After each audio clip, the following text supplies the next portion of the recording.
Welcome to the Steve Calis Show, and I'm honoured to be able to introduce to you all, my listeners, Callum Shortland. Callum, how you doing, mate? Are you happy and well? I am very happy and very well. It's a pleasure to speak to you again, my friend. Hey, yeah. It's been a long time, hasn't it? It has been a long time, but I've always, and this might sound like I've sort of following you from the hedge line, but I've always kept one eye on what you're doing all the time. I always thought there was always someone watching me, you know? It's just something in the back lingering, maybe. With me the whole time. So what's, I should, just a few points before we start. So, Kevin, my co-host, is supposed to be joining us. And it wasn't, I can't remember exactly what he said, but I think his testicles might have exploded. Oh, damn. So, which is very unfortunate medically. So, it was that, or he's had the snip or something. I don't know, Callum. I'm not fair enough. Hey, that is all good. I'm not a doctor. I don't know what's happened to him. So, Kevin will be joining us tonight because he's stricken with testicle-related injuries. I hope he's all right. Get it right, and then hope they're okay. And the other thing to address is I have a sort of, and I'm only just noticing now, a sort of war wound, Harry Potter war wound on my head. I think that's not from any. I've just been in my sleep. I just scratched my head, and that's so right. Yeah, we get all that sort of stuff out the way. So first, mate, I'd like to congratulate you on you're about to launch your new podcast. Yes, that's right. Yeah, thank you. Yeah, it's something that has been a bit of a passion project for me, and I wanted to have to do for such a long time. And me and my good friend Sam, we decided, why not? You know, let's just make a podcast, kind of try to educate people about games, about our kind of culture, about nerds, try and like blend that into like, you know, nerds are cool. And like, actually, when you really think about it, we're all nerds. We all love our own things, and we all, you know, some people just do theirs in different ways. So mine would be like gaming and movies and or whatever. But like a football fan is football. So you're a nerd about football, and like that's cool. And you know, we're all the same and we're all together. So it's just more of like a kind of a way for us to express ourselves. And the kind of selling point we try and do with the podcast is that we want to offer advice. Now I'm quite into my mental health. I like to talk a lot about like my feelings and my experiences. And my co-host Sam will just tell you straight, you need to sort your shit out. Okay, so you get two sides of the coin. Yeah, exactly. You get the love and you get the kick. Yeah, so, I'm like, you'll be fine, you'll be great, you'll be all good. And Sam would just be like, yeah, get on with it. Come on. Yeah. So funny, we had a very similar dynamic. We did it's finished now, but we released a show called Better Than Yesterday, which was a mental health podcast. And we had a similar dynamic where I would approach it with love, right? Because I'm not trained, I'm not like a life coach, but I'm saying like, yeah, I've been there. Hey guy, I've been there. Yeah, and I was trying to support. And then Tom would be very much like, the thing is, you need to do, he's like trying to kick your ass to get you, and I'll be like, but if you can't do that, that's okay too. You know, so it worked. There's a good functioning dynamic, so I'm glad to see that's what you're doing. Yeah, definitely. So it's off the back of now you have to bear with me here, right? Because the streaming world, I need to get into it because we've got basically our Pokemon podcast. Yes, is one of the top Pokemon podcasts in the country, right? It's doing really, really well, and we want to transfer that into the sort of streaming realm. Nice. But so I bought this stuff. I bought the all the gear I need and all of the doodads, I'm going to call them. I don't know. Yeah, the doodads, yeah. And I found that when I started to try and set it up to stream from, it's only Pokemon I want to do, so I wanted to get it from the Switch to the Mac to the TV. So yeah, it's all sort of set up, and you need a degree in electrical engineering because I didn't know what was happening. I couldn't see me. I couldn't see the game. It was just very stressful. So walk me through the streaming thing. How are you doing with the streaming thing? How have you found it? And what's your experience been like? Oh wow! I mean, I've been incredibly lucky. I think that's probably one of the first things to say about it. It started off me just wanting to kind of dip my toe into something different and be creative in a different way. A lot of things have changed the past couple of years. I'm doing music a lot less now. So I was looking for another sort of creative output. So for me, streaming has been something that I've watched for a long time. And I was just like, do you know what? Why not? Let's just try it, see how it goes. What have I got to lose? And it's slowly but steadily, we've been able to build like a really beautiful community where people have just come into the stream, said hi. And we've just been able to bond through our love of gaming. I've met some absolutely incredible people who bless my streams every now and then, who message me on a day-to-day basis on just like checkups and how's it going, can't wait to see this or whatever. And it Wow. feels like such a real special family. So I've been incredibly lucky to have found the right people, and it's just growing, and more people are coming in and more people are seeing what we're kind of doing. um, and yeah, again, I've just been incredibly lucky to have met amazing people and to be able to do it, really. So Yeah, that's cool. That's really, really cool. And I respect people who are able to do it, because I am unable. And I will, so I managed to eventually get it. I mean, I was getting annoyed, right? But oh since yeah. becoming a father, I've learned patience, because Yes. you learn patience, in the crucible of 3 a.m. teething and crapping. I tell you, that's when you learn. You learn to find your sort of nirvana there, right? Yeah. And then I Yeah. found I just wanted to destroy the whole enterprise as soon as I couldn't. I just couldn't figure it out. So, but I will. I will. I'm going to start streaming, because we've got a good. I mean, the theory is we've got a really good following with the Pokemon podcast, and Yeah. the biggest content creators in Pokemon are YouTubers and streamers. So it just Yes. makes sense that we would transition into that. So that's what we're going to do. So Yeah. you may get one or two sort of panicked messages between man Hey, and yeah. man. No, I'd love to help if I could. I mean, to be honest with you, that was one thing that I struggled with, is setting things up, and I'm still learning as I go. I've had a couple of friends who've been able to help me out with my layouts and stuff, and like the way that everything positions. So it can be really complicated. Yeah. I mean, you should see what's underneath the desk, like the wires, the cables, everything. It's crazy. Yeah. Luckily you're just seeing this and all this stuff here, Hey, well, but that looks great. I love the oh, sort of thank you. purple ambience as well. It's very relaxed, Yeah, very calming. You know what you're yeah. doing. You know what's up. Yeah, I try to kind of again, it's like building a brand. So as you know, with any kind of content that you want to do, you want to kind of have like a sort of flow with it all and make it look all the same and have a lot of synergy in terms of what you're doing. So I'm trying to kind of adopt that kind of Yeah. color scheme, if you will. Yeah, well, it looks great. So what's this? Because a lot of people will know you from Snakebite. So Yes, yes. what's the situation there? Because Snakebite, I mean, you managed to get into a position with Snakebite that not a lot of local bands get into, where it's like people would. It's not like, oh, there's a band, or we turn up and, oh, there happens to be a band. It's like, hey, let's go to this place because Snakebite are Yeah. playing. Which I find is not, if you're not immediately in the sort of music community locally, that's quite a rare thing to reach outwards towards me and the people on the periphery. We go, hey, Yeah. let's watch Snakebite, and then you manage to reach like a real top tier level of fame and quality Oh, locally. thank you. So, what's the situation with Snakebite at the moment? Snakebyte is still going. It's just on a bit of a part-time schedule in comparison to the full-time schedule that we were kind of doing. So Larry and Ashley, who are in our band, are in uni. So Larry's in London, and Ashley is in Plymouth, and they're just doing their own things. They're kind of just figuring out their own sort of careers, and I couldn't be more proud of Selfishly them. bettering themselves. I see what you're Yeah, saying. exactly. Yeah. Well, I'm stuck here. How dare you guys? No. Yeah, we've known about it for such a long time. Obviously, COVID kind of put things a bit on the back burner with that. Of course.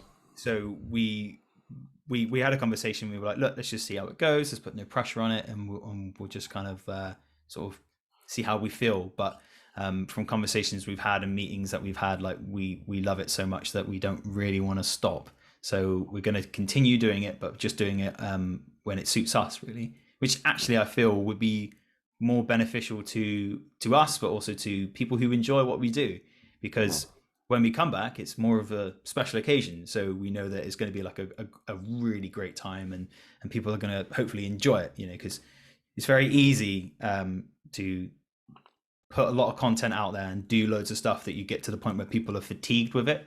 And we kind of started seeing that a little bit as we were doing lots of shows after weekend after weekend after weekend, is that less people would come. Because again, like you're seeing the same things, and you kind of want to shake it up a little bit. And so actually us coming back maybe like once every 2 to 3 months, I feel would be beneficial, and it makes it more fresh for us. And the anticipation for the next show is immense for me personally, and I know the boys share the same sentiment, really. Yeah, that's great. So back to the the streaming and the podcast, because that's where we've got some sort of common ground.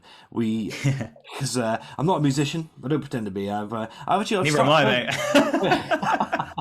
So I've started learning to play acoustic guitar. Nice. I've got 3 or 4 chords under my belt. Don't want to brag.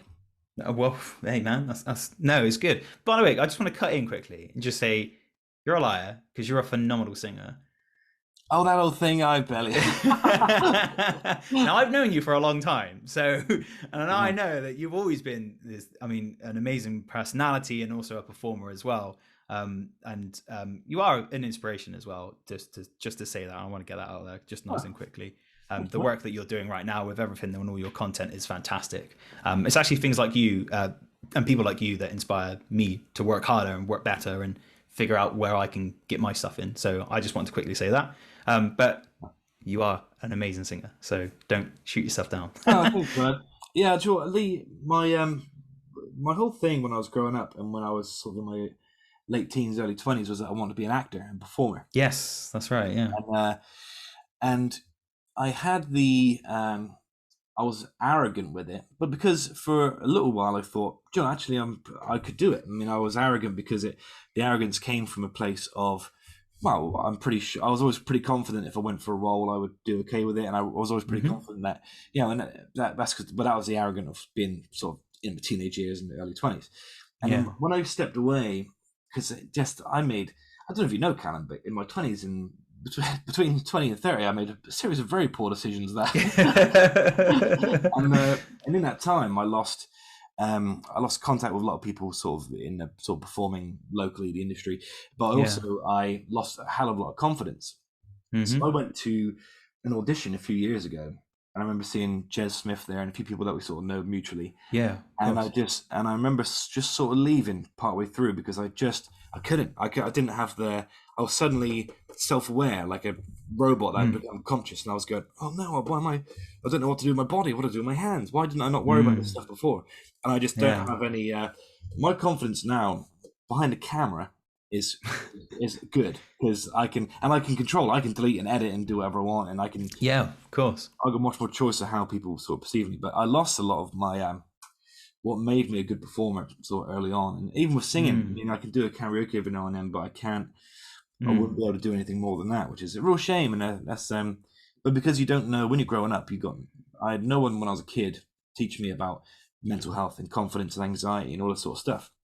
So you learn on the job when it's happening. You have to try and parse it and decipher it and figure out what it is.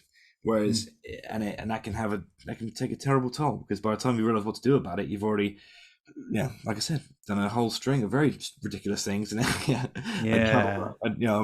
it's a weird thing, isn't it? Like, so I mean, people know as well. Like, I suffer real bad with a lot of like depression and anxiety quite a lot of the time. But and I actually have a social phobia, so I struggle in social situations.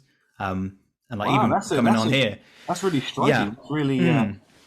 And people say that a lot. They're like, really? Like, you never present yourself like that. You're always like really bubbly and energetic and stuff. And I'm like, well, if you could feel what's like in here and in there, like, it's this struggle and it's really challenging. And even like coming on just before here, like I'm sat here like really anxious and nervous and like even and just like the anticipation of it. I'm like, oh, I don't know if I can do this, and like taking deep breaths and trying to calm myself down. And it's a real struggle and challenge like every single day. And I don't know whether you've done this or whether you feel like you can connect to it, but like sometimes I get on with it by putting on like a mask, like a theoretical mask, or like you wake up, you just put it on. It's just like every day's showtime, right? Let's go. Let's be this upbeat, bubbly person that everyone wants to see and wants to chat to and surrounds themselves with and confides in. And, and I'm very fortunate that I can do that and manage that, but it takes its toll and it can be very, very overwhelming sometimes. I hear you, buddy. Yeah, exactly. I hear you.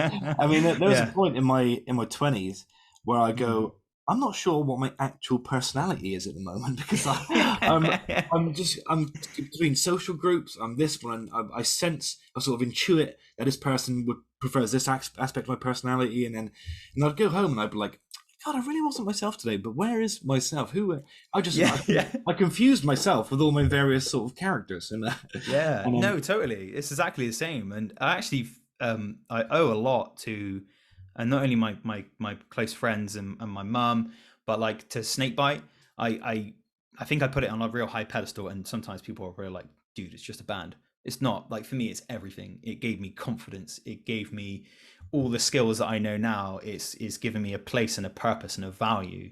I really struggle to think if I didn't have the Snakebite and the guys in it, I honestly probably wouldn't really be here right now. I know it's a bit drastic saying that, but it changed my life because it made me I could play someone, put the hair on and that be the character, and I'm larger than life, and and I started to bleed that into my own life and go, do you know what, like, be proud of what you do.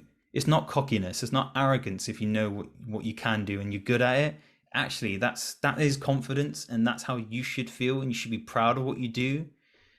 But man, it took a long time to get there. yeah, It took yeah, a yeah, very good. long time to get there. But that's what I mean. That's the self awareness now. So Yeah. you can adjust yourself into a position where you say, "Well, do you know what? At least I know I've got the tools I need." So I mean, because don't you find if you're not having an episode where you're particularly depressed and you're skating along for a few weeks, you can Hmm. almost forget, right? And you can Yeah. go, "Well, do you know what? If it happens again, I've read a couple of books. I'm pretty good. Yeah, I'm going to be okay, and I'll Mm. be able to skate through it." And then it happens. Mm. Boom, bam, you're out. And then I'll tell you the pressure for me, because I always manage to deal, because I'm with you. I suffer from heinous depression, and sometimes it Yeah. strips me of every ounce of my personality and my everything. Hmm. I can't. I've become a sort of husk, and I've got to try and cope and survive and be social and that sort of stuff. And Yeah. then the pressure comes when now I've been with my perfect partner Misha for 2 years, and now we got a Hmm. son, right? Yeah. Say I haven't got 20 minutes to be depressed, and sometimes and Yeah. and it's not always. Sometimes it's nice because you're busy, you're getting on with stuff, and you've got to. But sometimes it makes it hard because you've got. Yeah. He needs me. Like she's on maternity leave, she needs me to go to work. I can't take a day Yeah. off, and then but Mm. and it's not a. So that's why I've struggled. That's my main struggle since Leo's been born. It's been that. It's been the sudden because I'm a normally selfish character, right? Yeah. I sort of I took €100 to Europe and disappeared for 6 months. Hooray! Yeah. I sort of went sort of cavalier and I was volunteering. I'm used to living a very selfish life. Mm. So, Yeah. however Yeah. deep, Totally. however deep I would sink into that depressive well, it wouldn't really matter. It would matter to my friends and stuff, but they wouldn't really see it because I'd hide away. But now there's no hiding it. So it's forced me into a space where I've got to deal with it much better than I used to. I've got to Yeah. say, right, okay, what is it? What's triggered it? What do I need to do? Hmm. Am I Hmm. eating the right stuff? Have I had too much sugar? Am I depressed because of it? I've got to confront all the factors, and sometimes it's just a chemical thing. So it's nothing Yeah. to do. Yeah. So Totally. you're just in bed, you're fucked, and nothing's happened, and you just like and your girlfriend. I'm very grateful. My partner Misha, she's got no mental health issues. Right? She's happy. She's well. Everything's fine, Yeah. and that's only an issue when I'm trying to explain to her why I'm depressed for no reason. Oh, you are honestly. So my partner, Lucy, who is firstly phenomenal, an amazing human being, and has allowed me to grow as a person and learn so much about myself. And she's changed my life dramatically. She's exactly the same. So she's like this most bubbly, like bright person, doesn't have like any sort of mental health issues. And then when I try and explain how I feel or whatever, and like there's just no reason for the way I'm feeling. It's just how it is. She can't connect in a strange way. But it's actually allowed me to be like, do you know what? Like, it's great that I can talk about it with her. And if she doesn't get it, that's okay too, because even just someone being there and you're just saying how you feel, you're having a shit day, and like it's fine. Like she's so amazing about it, and she'll just be so like, okay, what do you need? Do you want some comforting? Or do you want me to tell you like, come on, just get over it, or let's focus and do something else? She's just it's so important to have amazing people around you, and I've learned that lesson a lot in the past couple of years. And surrounding yourself with amazing people, it's not about how many friends you have; it's about who's close to you and who's family. For me, and Lucy allowed me to see that and allowed me to actually go, yeah, do you know what? Like, I want this person in my life because they give me this, Yeah. and I want this person in my life because they give me that. And that's not being selfish. That's how it should be, you know? Yeah, yeah, 100%. And it is funny because there's times when Misha met me, I was at a really low ebb anyway. I mean, man, Yeah. I was probably at the tail end of my latest round of terrible decision making things I did. I was really Okay. I was up to no good. I was in not a good way. I was very depressed. And then she met me, and because we met via a friend of a friend, we all went out for a drink, and then Misha just happened to be there, and then Yeah.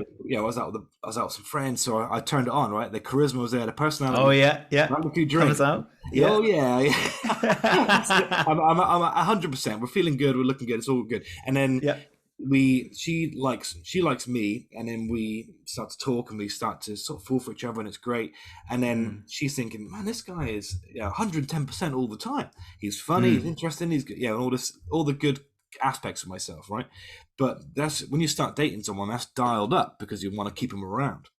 Oh And yeah. suddenly and I always have to be aware to try and keep myself. She doesn't want to. I mean, on the Monday, she's got me, and I'm going, "Hey, baby, I love you," and I'm happy, and everything's great, and I'm, the company's roaring, and everything's going great. And on Tuesday, I'm like, "Hello, Misha. Oh, woe is me, all is bleak." Yeah. And she goes, Yeah. "Where did this come from?" Yeah. Yeah. So, Yeah. but she's very good at. She was very good at saying, "Okay, can you explain what happens when you get like that, so I know what to do?" And I said, honestly, there's not an awful lot. Talk to me. Just give me a bit of love. Put Moana on. Moana Oh yeah. of it. Put Yes, it Moana does. on, and we'll just hang out. And then I always sort of come out of it. But because of my experience, I'm able to go. It's temporary. I'll be all right in a couple of days. Just skate it through. Go for a walk. Yeah. Get some endorphins going. And that sort of thing. Yeah, definitely. You have to kind of go for it to figure it out in a way. And like, so obviously I work in education. It's what I do outside of all of this content creation stuff and bands and stuff. I work in education. I work with young adults, and a lot of the time, they have their own struggles and mental health issues and stuff. And a lot of them come to me and talk to me about stuff, which I'm very grateful to do. Obviously, I'm not medically trained, and I tell that. I'm like, look, if you're expecting Dr. Phil, it ain't me. Yeah, it's not gonna happen. But like I can only tell them about things that I went through. At a very young age, I went through some trauma, and I tried to take my own life, and luckily it didn't happen. I had a moment of reflection where I was like, no, you're more than this, you're worth more, and stuff, and managed to get through that and go through various different things and depression and get help and stuff and speak to people. So I tell my stories to help try and give encouragement to younger people who don't quite know. And I say to them, like, it is okay to feel like shit. It is okay to feel bad. It is okay to go through what you're going through. But the fact that you're able to come to me and talk to me is the first step. And that is amazing. And you don't realize how powerful that is, because I had no one who wanted to talk to me when I was 15, 16, going through the stuff I was going through, when I was trying to figure out the world, my place in the world, who I am as a person. I tell you what, 28 years of living on this earth, I still ain't got a clue. What is happening? And that's cool. I'm going to get more confused. Exactly. Like, and that's fine. Like, why do we have to put this pressure on ourselves? Why do we have to have these crazy expectations? Why can't we just do the things that we love, enjoy doing them, and just try and be happy, Yeah, 100% with you. I mean, my company, and I'd like to say, as of 2 days ago, Calis Media is an official registered company. Calis Media Limited. Congratulations, man! Pretty cool. And so amazing. It's all good. It's all official, and it's got good stuff happening. But I mean, the point of Calis Media was for me to take control. Right? It's for me to go. There's avenues that I want to go down. There's things I think I can contribute, and it was Calis Media is mine, and it's mine to do with. A big part of my personality is to be calm and kind. I love to be attentive and listen to people and be a good friend and my goal every morning I wake up and I go, John, I'm going to be a good partner today and a good dad. And I mean, nice. I will this sort of positivity into my life. It's deliberate. When it comes to Calis Media, it also enables me to have a sort of ruthless ambition, right? Where I want to succeed and I want to be number one, but then I've got goals and things I want to achieve. And that's all right too, because you want to go, John, I'm enjoying it. I'm able to do something I love doing, but also try and conquer with it, try and do well. Yeah. That's what we're trying to do. And the Calis Media is my mental health release, because it's my world. And then we've got people who volunteer with the company, friends and family that are helping out in this sort of group. But ultimately, the decision on whether something gets released or done or made is down to me. And things are doing well off the back of that, because this is my wheelhouse, right? I'm not a mathematician, I'm not a musician, I'm not a scientist. But what I can do is talk shit for an hour and a half to someone. And so if I can focus that into some kind of career path, then that's what we'll do. So then I think having an outlet like you've got, you would have found music, you would have found streaming, all these different projects that you're involved with. They just let you go, get out of it, and put it onto output it into whatever you want to do, and that's important, isn't it? I mean, I found awkward adolescent poetry initially. I remember there was I'd fall in love every sort of 20 or 25 minutes at school. Yeah, and then I was real. I blame my mum. Too many Disney movies in one film. Yeah. So I'd fall in love so quick and be like, man, well this is destiny. And so I'd write like a love poem and be like, hey, give me that. And then be like, man, this is the start of this great story of how we fell in love. And then they're going, fuck's this? Like what? And so after awkward adolescent poetry, I sort of traveled for a little bit and then got into podcasting. Podcasting's my outlet now. Yeah, and it's definitely like you've definitely found like your thing, and I think that's what's really cool to see and to listen to as well. And like I said before, it's seeing what you're doing is inspirational. We've been together in our lives like for a long period of time, and it's so cool that we can chat now and come back together after so many years. And it's like I've been seeing what you've been doing, and you've been seeing what I've been doing, and for me, I'm exactly the same with anything that I've ever done. Whether it's been my band with Ethereum, when we left college, we were like, right, we're going to try and make it, and we're going to do it, and we were lucky to go on tour, to be featured on TV and to be featured on the radio, and we had a really great success with that, and then Snakebyte being what it is, it still amazes me that, when you said earlier, and the amazing kind words about how people know who Snakebyte are, and that's just a testament to the hard work that the guys and me have done, And I hate saying, because again, I don't want to come across cocky or arrogant, but we worked so hard. Musicians hated us. They were like, look at these pretenders wearing what they're wearing and like playing the music and stuff. Like, look at these guys. And we had a real tough time connecting with some people, because they were like, oh, guys wearing wigs and spandex, like, that's so gay and stuff. And this is awful. And we had to really fight past that. But I think ultimately what mattered was that we were having fun and we were just loving what we were doing. Snakebyte gave me all of the resources to make all the content. So like, if without that, I wouldn't have never have done the graphic design that I do, the video production stuff that I do, the streaming, all that kind of stuff. Like that all came because of Snakebyte. And again, the hard work that the guys have done throughout the years to make it what it is.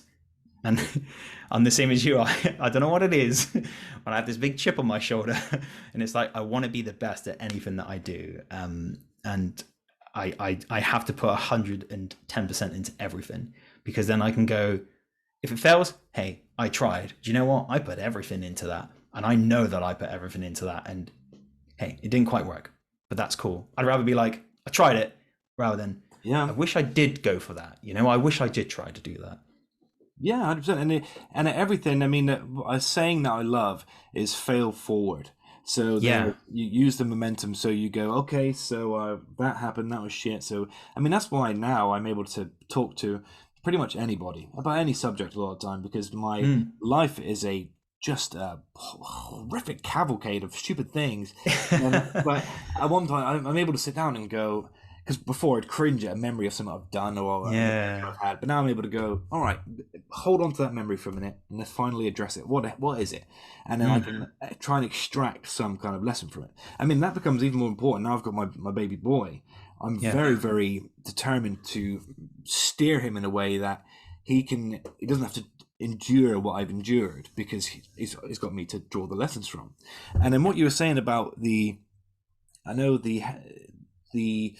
hesitancy is to go, Joe, I don't want to sound cocky or that arrogant, because I love people who just say, Joe, I've worked hard and I'm good at it, because you deserve that 100%. Because I mean this Calis Media, what people don't see behind the scenes is, I mean, I get up at 4 o'clock every morning. I got to be at work for 6, so I get up at 4. I edit, I practice, I learn something, because we're also getting into a lot of some separate side businesses and investments and stuff that I don't know anything about. I shouldn't be doing it. It's a terrible idea. Well, so I need to, oh no! Whatever goes all right. yeah. So for the sake of those investors, I need to quickly study. So I get up before, and what I realized with podcasting, and to succeed at everything, I need to be up before my rivals are awake. And so it could be the people who are number 1 in the UK, whatever they're doing. I'm up first. I'm up before them. I'm practicing. I'm learning. I'm getting better. I'm honing my craft. I go to bed after them. I'm going to bed at 11 or 12. I'm looking after my son, and I'm coming down here and I'm studying, I'm editing, I'm talking to someone. I mean, that's the grind, and it's hard work. It's difficult for my partner sometimes because I'm trying to build a profitable business, and then she's looking after Leo and he's crying and teething, so I've got to split. Dad 1 minute, and I've got to be, I'm stressed dad dealing with a teething baby, and the next minute I'm, hey, how you doing, Steve Calis? Yeah. So it's real hard work. So I've got admiration for people like you who you've worked, you've achieved something, and you've got something, and you should too. Don't feel anxious about that. Own it, because. But now you got to say, what's next? Where do we go? And you can use Calis Media, and there's a couple podcasts that have popped up locally.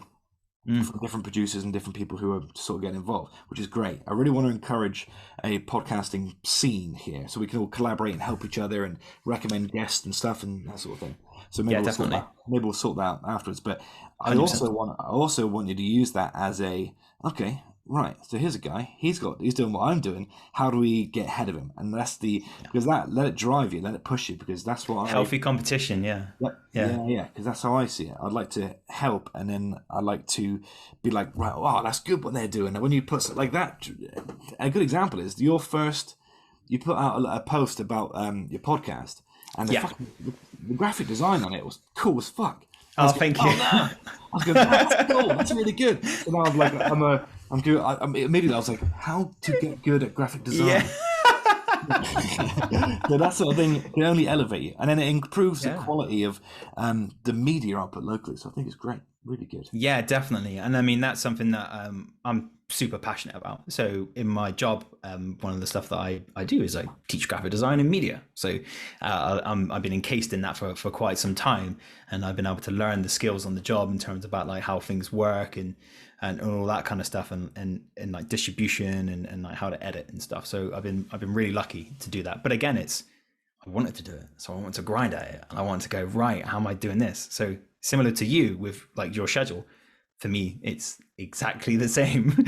I'll be up early, getting ready for go to work, do my job, come home at 5 o'clock, do dinner and stuff, make sure that Lucy's great, and like have a little time to that, and then it's time to go on streaming. Boom, we're doing content, probably get off around about 11. After that, I export the video from that stream. Then I'm going to then put that into some editing, going to start making some little VODs for that to then help try and push that out on social media to get more reach. And then you're doing something different. And then like another day, it's then like music's in there somewhere. And then there's more content to be done. And now podcasting. I think I kind of might have overwhelmed myself a little bit. But yeah, but it's good, isn't it? Because I love being busy. I really, if I've got nothing to do, if I've got no projects, I'm almost unbearable. I need something to put my sense of humor or my creativity into. I need to be busy with this, and I find it makes me just better in general at everything, because I love this. I do love being competitive, and up until now, that's why we've been trying to encourage people to get into the podcasting thing, because it elevates everybody. And but not only that, I mean the streaming thing is. I'd like to get into the streaming game, because I've seen that with Pokemon, there's a standard with Pokemon streaming that it's not unreachable, and I found it, and first of all, the way I approach it was because I've got everything set up, ready to go, but my mentality is, if I were to start streaming tomorrow, it would look almost exactly the same as everyone else's. So I'm going to wait, because I'd like to attack it and approach it in a way that's different to how other people do it. So and I think you've got a good mentality for that as well. It's good, but it's fun. Thank you. This is the stuff that I mean, internet stuff. This is the stuff ultimately you'll probably be remembered for, because our content will survive online for until. That's a weird thing as well. Like, I want to do something that's like that I can be remembered for in a way, whether that has been through music, which I'm very fortunate that will live on in time, hopefully. You want that legacy? I'm with you. Yeah, totally. I know. I don't know what it is, but like I've always wanted to kind of have that in a way, and whether that does follow on with streaming and stuff, then that'd be that'd be great in itself as well. I mean, a lot of it was for me was a release. Like I just wanted to try it and get out there, and it's kind of started to develop into its own thing, and it's been amazing. We did actually we started doing the streaming, and then because me and Sam, who's the co-host of our podcast, we wanted to raise money for Mind, so we were like, we'll just do a stream. So we did a 20-hour charity stream, and I was blown away by the generosity. I shaved my beard off as well, so that was part of one of the incentives for people to do. And we raised like £900 for Mind, and like I was on like 10 followers or something at that point, and it was just because of the kindness and the outreach that it got, and again, like, so blessed to have had such success with that. It gave me the drive to go keep doing it. Like, people love what you're doing. They think you're entertaining in a way, and so like, just do it. And another thing as well is I've always lacked that confidence to do something myself. I've always been in a band or been around other people, other creative people. So this was an opportunity for me to go, time to invest in yourself, time to push yourself, do something for you. And that's been so scary. Yeah, but it's so hard. rewarding. Yeah, it is, because I find, I don't know how you found, and I always ask people who, whenever we talk to other sort of content creators who are in a partnership, I always ask, how do you find working with other people? Because I've got a lot of podcasts that I do with other people, and for the most part, and it's taken me a lot to get used to it, because we've had without saying names, we've had shows, we've had episodes, we've had series where I've had a guest host, or I've had a guest, or a co-host, and I've had to collaborate with someone on something, and it just can't. I've got such a clear vision, right? Yeah. It's got to be done my way, and that's why I formed Calis Media in the first place. I didn't start my company, put his hours into it, have someone else say, "No, that's not going to work. We should do this." And I go, "Excuse me." Yeah. And you're like, what? Wait, this is my baby. Like, it has to be done this way, or I don't know about that. Yeah, and I find that really tricky. But what I've learned is the people that work with me in Calis Media are some of my closest friends, and not by accident, not by proxy of spending time together, but because we connect on a emotional and conversational level, where actually they're the people who, if they're disagreeing with something I'm doing, I go, okay, that's not by accident, it's not for ego.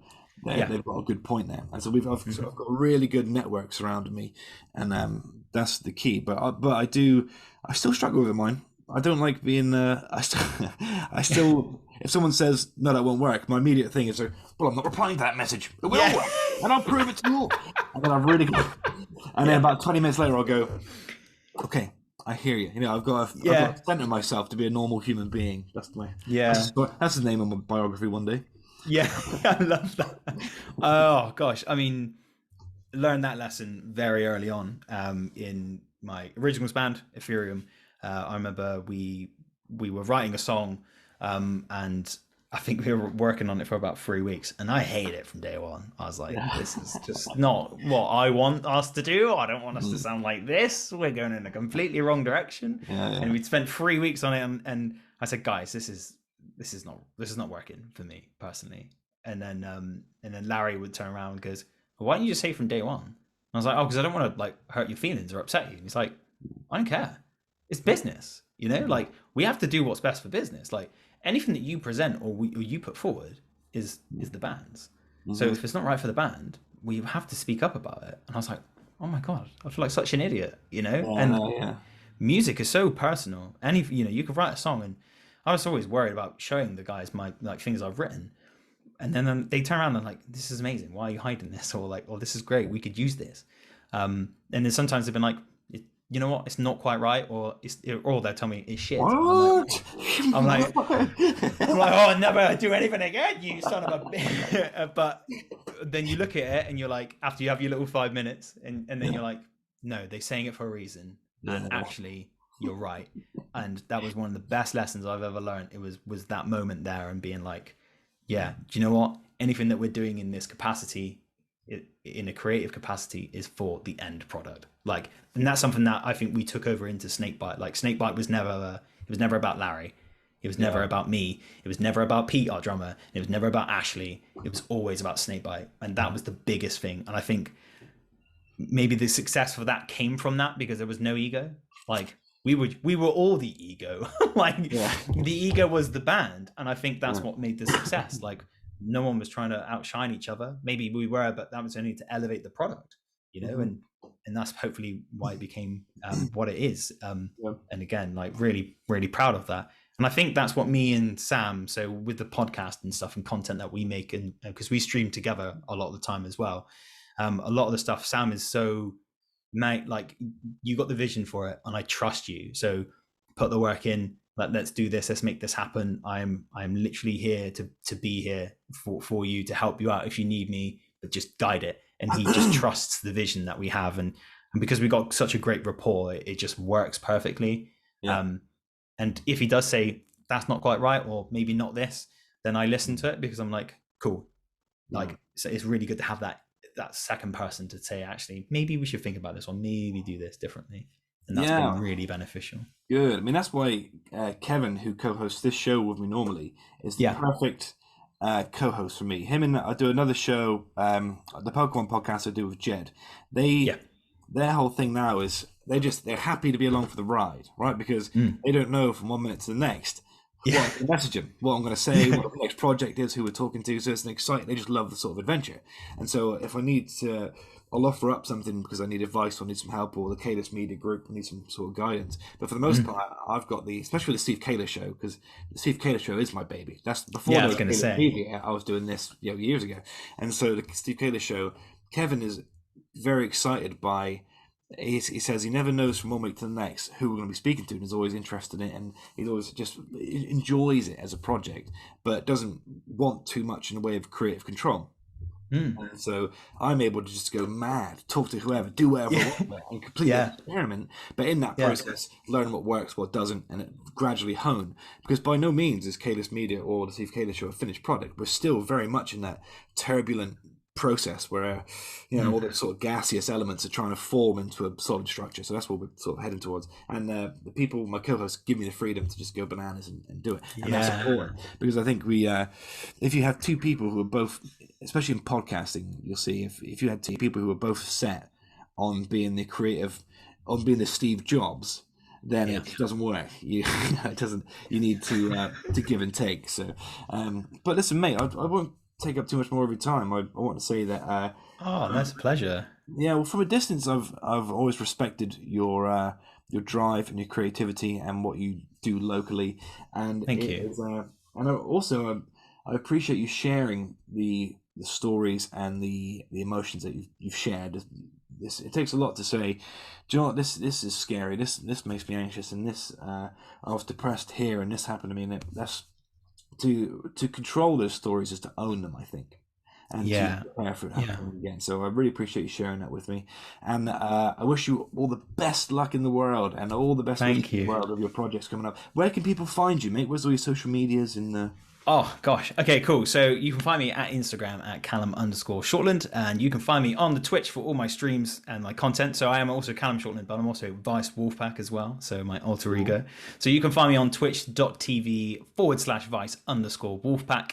And the As Vice podcast is coming to Apple Podcasts and Spotify I don't know when it launches, but it will be out already, and we'll have hopefully some episodes up and running. But please check it out. It's full of fun, crazy content, and what I do here and what me and Az do is a safe place for anyone. So we welcome every single person.